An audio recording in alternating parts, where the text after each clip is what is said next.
Break के बाद आपका स्वागत है। हम बात कर रहे थे रेडियो पर। सुनील जी, अगर मैं रेडियो की बात करूं, मैंने पहले भी सोशल मीडिया की बात उठाई थी, क्योंकि आज के समय की जो मांग है वो कहीं ना कहीं सोशल मीडिया है। ये बात खुद प्रधानमंत्री तक ने कही है कि सोशल मीडिया हमारे देश की मांग है। बिल्कुल। अगर मैं ट्विटर की बात करूं, मैं फेसबुक, इंस्टा, क्योंकि सभी के हाथ में मोबाइल है।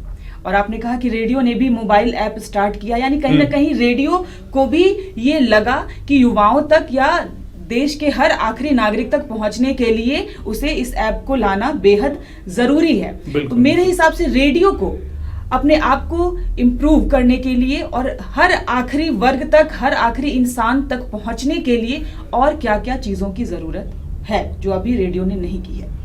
देखिए, आपने जो चर्चा की उसमें जो मोबाइल ऐप का जो प्रयोग किया जा रहा है वो इसलिए किया जा रहा है कि रेडियो प्रसारण की आज तक की जो तकनीक है, नवीनतम DRM जो ट्रांसमीटर है जो कनाडा से मंगाया गया था, वो पूरे भारत में लगा है। और जब लगा था तो वो प्रसारण तंत्र की सबसे बड़ी खरीद थी, सबसे बड़ा वो फैसला था कि इतने बड़े पैमाने पर ट्रांसमीटर कभी नहीं लगे थे पहले।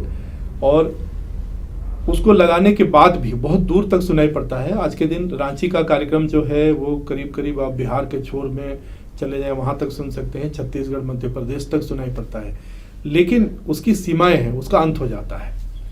लेकिन अगर आप उसको ऐप में डाल देंगे तो जहाँ पर कोई बिजली नहीं है, जहाँ पर कोई भी माध्यम, वहाँ मोबाइल तो है, तो उस मोबाइल के प्रयोग से आप रेडियो के कार्यक्रम, जितने भी कार्यक्रम हैं, न्यूज़ ऑन AIR ऐप के माध्यम से उसको बहुत मज़े से रेडियो भी सुन सकते हैं, दूरदर्शन भी देख सकते हैं। और भी बहुत सारे और भी जो टेलीविज़न चैनल वगैरह भी हैं, वो लोग भी मोबाइल ऐप पर इसलिए आ रहे हैं कि वहाँ अगर मोबाइल काम कर रहा है, मोबाइल के लिए कोई सीमा नहीं है, तो नवीनतम तकनीक का प्रयोग करके रेडियो आगे बढ़ सकता है। इसका ये जो है इन्होंने लाभ उठाया और ये सही फैसला किया। और दूसरी बात ये कि रेडियो में और क्या नया करना चाहिए। देखिए, समय के हिसाब से जो माध्यम अपने को नहीं बदलेगा वो मार्केट में अपनी जगह नहीं बना पाएगा। तो उसके लिए देखिए, पहले के जो हमारे प्रसारण के जो तरीके थे, तौर तरीके थे, वो लंबे लंबे कार्यक्रमों के थे। आपके दिन क्या हुआ है कि छोटे कार्यक्रमों की बात हो रही है।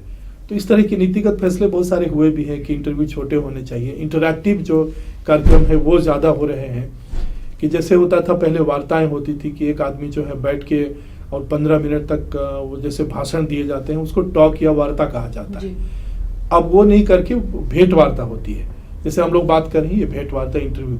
इस पर क्या होता है कि जीवंतता बनी रहती है कि आपके मन में वो तमाम सवाल आ सकते हैं जो कि एक सुनने वाले श्रोता के मन में आ रहे हैं। तो इस तरह के प्रयोग अगर किए जाए और थोड़ी छूट भी मिले, जैसे हम लोग ये प्रयास कर रहे थे कि हम लोग जो भारत की मूल आत्मा है, जो मौलिक कार्यक्रम है, जैसे लोक संगीत के मूल रूप को, शास्त्रीय संगीत के मूल रूप को, और भी जितनी विधाएं हैं जो कार्यक्रमों में शामिल होती हैं, उसके मूल रूप को हम लोग बचा के रखना चाहते थे। इसलिए कि और कोई ऐसा माध्यम नहीं है जो कि उसको बचा के रखे। और एक बहुत बड़ी उपलब्धि जो है रेडियो को इन्हीं सब चलते मिली भी, कि जैसे आपने रेडियो राइस का नाम सुना होगा, जो डॉक्टर स्वामीनाथन ने जो दक्षिण में जो है एक क्रांति, वहाँ पे चावल की क्रांति लाई थी, तो वो रेडियो के माध्यम से ही आई थी, इसलिए उसका नाम ही रख दिया गया रेडियो राइस। उसी तरह से पल्स पोलियो और बहुत सारे जो सामाजिक अभियान चले, उनको पूरा करने की कल्पना भी नहीं की जा सकती थी अगर रेडियो नहीं होता। और सबसे बड़ी बात, एक बार जो लता मंगेशकर जी ने, जो महान है, उनको प्रणाम करते हुए हम कह सकते हैं, उन्होंने अपने इंटरव्यू में विविध भारती में कहा था कि अगर रेडियो नहीं रहता तो लता मंगेशकर नहीं बन पाती। तो उनकी लोकप्रियता जो है उनके पुराने गानों की वजह से है। लेकिन आज की युवा पीढ़ी जो है सिर्फ पुराने गाने नहीं। आपने लता मंगेशकर जी का जिक्र किया, मैं एक सवाल यहाँ पर ये पूछना चाहूंगी। जैसे मैं बार बार सोशल मीडिया की बात करूं तो कहीं ना कहीं कलाकारों की अगर मैं बात करूं तो हर कलाकार को एक मंच देने के लिए सबसे बेहतर जरिया है टीवी, क्योंकि आप वहां पे उसकी कला को देख सकते हैं, सुन सकते हैं। फिल्में हैं, संगीत है, उसके बाद अगर सोशल मीडिया यानी कि ऐसे कलाकार जो बड़े बजट पे काम नहीं कर पा रहे हैं, छोटे छोटे बैनर के तले काम कर रहे हैं, उनके लिए आजकल आप देख रहे होंगे अमेजॉन प्राइम, नेटफ्लिक्स, बहुत सारी ऐसी चीजें हैं जो छोटी छोटी फिल्में, कम बजट की फिल्में बनकर रिलीज कर रही हैं और हो भी रही हैं, तो वहां भी कलाकार हैं। जो कलाकार अपने आप को और नहीं निखार पा रहे हैं, उनके लिए थिएटर है, आप थिएटर में जाके उनकी कला को देख सकते हैं। तो क्या रेडियो को ऐसे कलाकारों को मौका दे के कुछ ऐसी चीजों की शुरुआत नहीं करनी चाहिए? क्योंकि क्या है कि रेडियो पे आप किसी को देख नहीं सकते, सिर्फ सुन सकते हैं। तो वो, और ज्यादातर रेडियो क्या करते हैं कि जाने माने कलाकारों को ही इंटरव्यू के लिए, क्योंकि आपको नहीं पता होगा कि वो कौन है, तो आप उन्हें देखेंगे नहीं, सुनेंगे नहीं, तो ऐसे जाने माने कलाकारों को ही वो अपने साथ लेकर आते हैं। लेकिन जो कलाकार उभर रहे हैं और रेडियो के जरिए वो चाहते हैं कि उनकी कला लोगों तक पहुंचे, तो उनके लिए रेडियो को क्या किसी ऐसी चीजें की शुरुआत नहीं करनी चाहिए? देखिए, ये शुरुआत बहुत पहले से हो चुकी है। युवावाणी कार्यक्रम जो होता है युवाओं के लिए होता है, और मैंने आपसे कहा कि हम लोग टारगेट ऑडियंस के हिसाब से कार्यक्रम करते हैं। तो एक बहुत सुखद आश्चर्य की बात है कि आज के दिन भारत के जितने स्थापित कलाकार हैं, कभी न कभी उनकी शुरुआत रेडियो से ही हुई है, और बहुत लंबी सूची है, नाम लेने से बहुत समय लगेगा। लेकिन रेडियो जो ऑडिशन करता है, जो स्वर परीक्षा रेडियो आयोजित करता है, तो पहले जो लोग पास करते हैं युवाओं के कार्यक्रम में, वो फिर सुगम संगीत में, फिर शास्त्रीय संगीत में, या जिस ऊंचाई तक उनको जाना रहता है। लेकिन शुरुआत जब तक उसकी वहां नहीं होगी, तब तक किसी भी माध्यम में उनको आज भी रेडियो को मानक माना जाता है कि रेडियो में अगर कोई कार्यक्रम संगीत का किसी ने किया है या रेडियो के किसी कार्यक्रम में उन्होंने अपनी सहभागिता की है, तो ये माना जाता है कि कल होके उनका एक बहुत बड़ा योगदान था, इसीलिए इनको इस लायक समझा गया। और बहुत कड़े रूप में वो स्वर परीक्षा होती है। आपको मालूम है कि अमिताभ बच्चन भी एक बार नहीं पास कर पाए थे, क्योंकि उनकी आवाज में थोड़ी सी भरभराहट थी।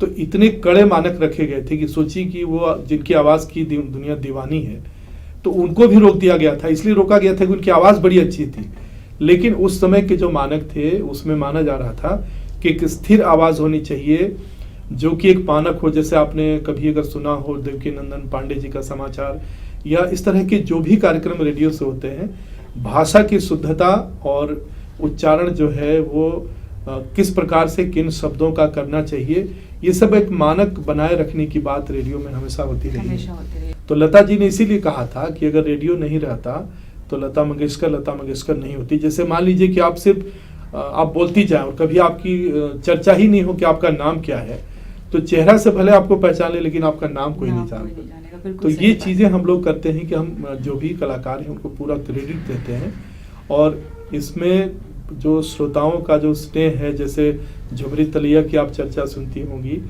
हमारे लाखों श्रोता ऐसे हैं जो छोटी छोटी जगहों को इतना मशहूर उन्होंने कर दिया है कि अचानक जैसे ब्रांड होता है। अब झुमरी तलैया फिल्मों में भी आ गया, आपको यहाँ के रेडियो दोस्त एक ग्रुप चलता है जी, बिल्कुल। तो रांची को बहुत सारे लोग पूरी दुनिया में जानते हैं आज के दिन। तो एक बड़ा जो रेडियो श्रोताओं का वर्ग है, तो वो रेडियो में सुन के जान जाता है कि अरे तो रांची की चर्चा है, फलाने लोग हैं। तो नाम जो है इनके श्रोताओं के उनके ब्रांड की तरह है, और ये हम अपना सौभाग्य मानते हैं कि हम इस ऑर्गेनाइजेशन से जुड़े हैं। और बहुत दिनों तक हमने देखा है, उनके गुस्से को भी देखा है, उनके प्यार को भी। आते हैं वो लोग, फोटो खिंचवाते हैं हम लोग के साथ, और उसके बाद कई लोग तो पूछते हैं कि आपने मेरा फोटो रखा है कि नहीं रखा है। ये सब हमारी पूंजी है, बहुत अच्छा लगता है इन लोगों के लिए। सही बात है जी, आपका बहुत बहुत धन्यवाद। आपने हमारे स्टूडियो में आके हमारे दर्शकों को रेडियो की बारीकियों के बारे में बताया, जो कि आज के इस, मैं कलयुग की बात करूं या परिवेश की बात करूं, तो लोगों को जानना बेहद ज़रूरी है। क्योंकि जहां सोशल मीडिया एक जरिया है, वहां रेडियो को भी इससे आप परे नहीं देख सकते, अछूता नहीं देख सकते। क्योंकि अगर इस देश में हर आखिरी वर्ग तक और हर आखिरी इंसान तक कुछ पहुंच रहा है, तो वो है रेडियो। इसलिए सुनील बादल जी, आपको बहुत बहुत धन्यवाद। और आप लोग भी हमारे साथ यूं ही जुड़े रहिए, बने रहिए, और रेडियो, प्लीज़ रेडियो सुनना मत भूलिए, क्योंकि रेडियो है तो समझ लीजिए कि जनसंचार का माध्यम है, और कहीं ना कहीं हम सब हैं। थैंक यू, आपको भी, श्रोताओं को भी, दर्शकों को भी नमस्कार। नमस्कार।